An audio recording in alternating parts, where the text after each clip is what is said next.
up until 5 years ago, people really didn't know what it was. And I think that, that commitment from the actors and the producers and writers is that, we want to make this thing as realistic as possible. What's the toughest for you, Alex?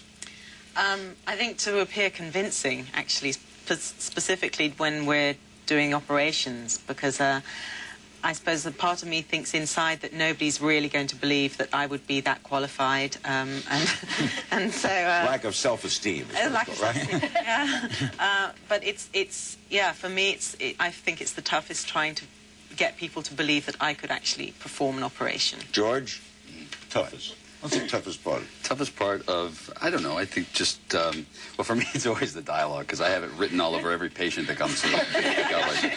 So you do the Brando bit, it's written on the back? Oh, yeah, I'd write it on Brando if he can read it. You have a lot of material. I have it written on it. Trust me. No, what I mean is, what about if you have a tough time with dialogue, isn't it tougher when you have to use so many terms that are basically you don't see in any other script? Well, yeah, because you're learning Latin, basically, is what we're doing. Yeah, that's part of the trick. And the other trick is that like, when Tony's talking about the choreography that we do, we have to, not only do we have to pretend to be doctors, and you have to do it with confidence, when you're doing your stuff, but you also can't hurt anybody like a real doctor would. So when we're doing chest compressions, you actually have to make it look like you're really compressing someone's chest. So we're also a little Doug Hennings in us, too. There's a little bit of being a magician. You have to hide tubes under your sleeve and pull them out when the camera comes from. So we do a little bit of everything. Gloria, what's the toughest for you? I think the toughest thing for me is not looking like I'm going to toss my cookies when I am, when for some reason if I'm in a trauma room. The other day, or a couple of weeks ago, when we were pulling back one of the blankets, and there was a dummy there with, some fake blood on him, and my knees went weak. I mean, I know for sure that I could never do this for real, because I'm just Could anyone here work in a hospital for real? No. I could. You could, Alex could. I could. Is it tough, Kelly, being the new guy on the block? I think the anticipation of coming onto this show was really tough and really scary. And a lot of pressure. Yeah, the first read-through, I walked up kind of like at a really slow pace, and then George came up and said, "Hey, I'm George," and I went, "Oh, good. This is going to be fine. This is going to be fine." I think the toughest part for me being on this show is not running into the Steadicam. I always seem to bump into the Steadicam and have to end up cutting the shots. Do you like, Noah, ensemble acting? I mean, where some weeks we'll see a lot of you, and some weeks we won't. Especially when you're doing a series like this, it balances the workload a lot better having an ensemble cast, where some weeks you're heavily, prevalent, and other weeks you're not. It sort of bounces around nicely so that you find some weeks where you have a couple of days off and can maintain some semblance of a life.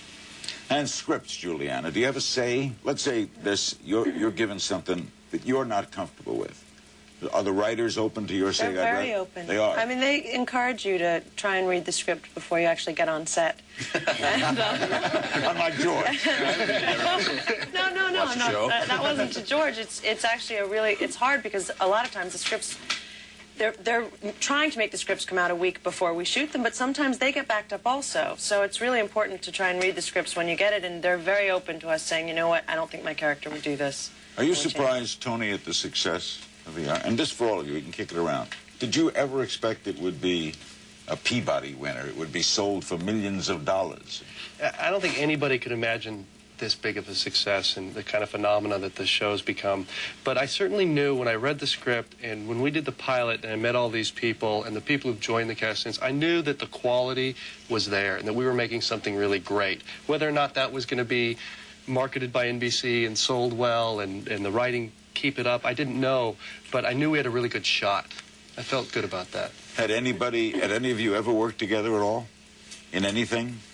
No. I think so. That's amazing, isn't it? Yeah, I mean, with 9, you would think you'd have run into each other on a sitcom, some Well, kind as the years go by, I'm sure, being that we keep getting more and more people.